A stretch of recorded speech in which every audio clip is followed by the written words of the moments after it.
Bonjour à tous et bienvenue dans cette nouvelle revue d'actualité. Au programme aujourd'hui, le prénom Pierre existe-t-il? Les frappes aériennes israéliennes sur la Syrie ou encore les quartiers anti-relous. Mais avant tout, je vous rappelle qu'on fait toujours gagner une enceinte de Vialet. Je vous mets un lien dans la description pour participer au concours. Il reste que 9 jours pour participer, alors n'hésitez pas à le faire. Et on n'hésite surtout pas à liker, à partager et à s'abonner à cette chaîne. C'est super important pour le référencement. Vous êtes sur VA+, et vous regardez la 36e revue d'actualité. C'est parti. La première actualité de la semaine, c'est bien évidemment la remarque d'une mère de famille au président de la République. Je vous mets l'extrait. Je déplore le manque de mixité dans le collège de quartier. Les gens ne mettent plus les enfants dans le même quartier, ce qui est vraiment dommage. Monsieur le Président, j'ai mon fils qui a 8 ans. Il m'a demandé si le prénom de Pierre existait vraiment ou c'est que dans le livre. Tellement qu'il y a un manque de mixité dans le quartier. On est un baiser, toi. Bon, que dire? Alors, déjà, la couverture par les médias de cette affaire concernait le manque de mixité sociale. Sauf que jusqu'à preuve du contraire, le prénom Pierre n'est pas un marqueur de classe sociale supérieure ou inférieure, mais un prénom français, comme Corinne. De sorte que, pour beaucoup, le constat que fait la mère de famille n'est pas un manque de mixité sociale, mais de mixité culturelle dans les quartiers. Que cette femme pose un constat uniquement culturel.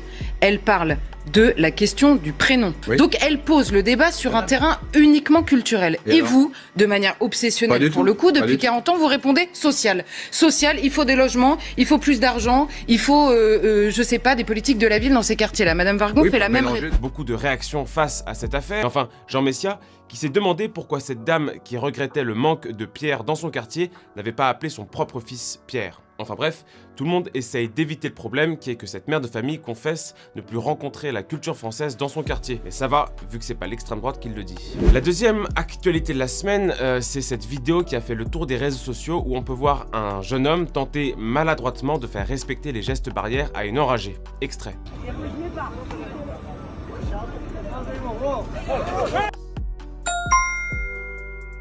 Plus sérieusement, cette agression intervient au moment où la ministre déléguée à la citoyenneté Marlène Schiappa a annoncé sur le site 20 minutes la création de quartiers sans relou.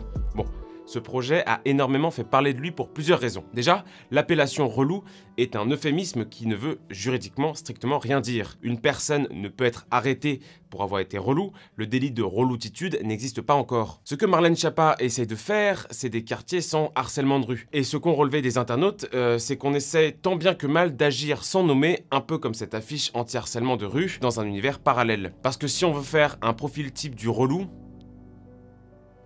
va pas y avoir que des pierres. La quatrième actualité de la semaine, c'est le passage de la présidente du collectif Némésis, Alice Cordier, dans l'émission Touche pas à mon poste.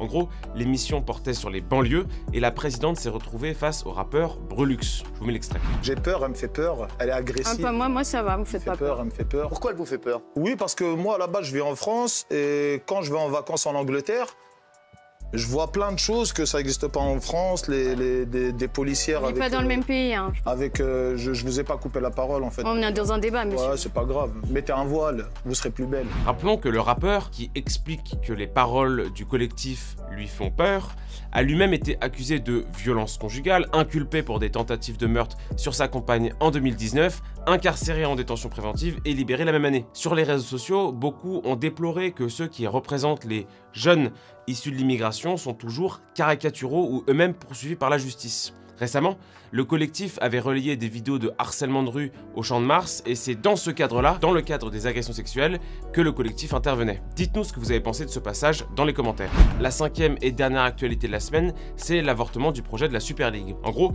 cette compétition était censée réunir les 12 plus grands clubs européens dans un tournoi d'élite. Le président du Barça, Josep Maria Bartomeu, avait annoncé que le club catalan avait accepté de participer au projet. C'était une rumeur depuis cet été et c'est devenu une réalité la semaine dernière. Sauf que beaucoup se sont opposés au projet, à commencer par l'UEFA, pour qui le projet menaçait directement la renommée de la Ligue des Champions. Et les supporters des clubs en question, notamment en Angleterre, ont manifesté leur désapprobation à un projet exclusivement lucratif. C'est d'ailleurs L'argument principal pour organiser une telle compétition, la crise du Covid a pompé énormément de ressources pour les grands clubs européens, de sorte que beaucoup de clubs se retrouvent déficitaires, voire en banqueroute totale, ce qui peut expliquer la volonté pour certains d'organiser un tournoi à but lucratif exclusivement. Hier, les clubs anglais se sont définitivement retirés du projet qui devient dès lors caduc.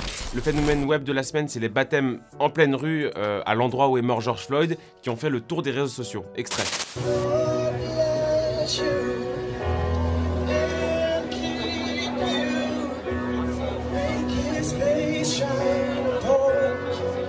Merci à tous d'avoir suivi cette revue d'actualité. N'hésitez pas à liker, à commenter et bien évidemment à partager. Et moi je vous dis à la semaine prochaine.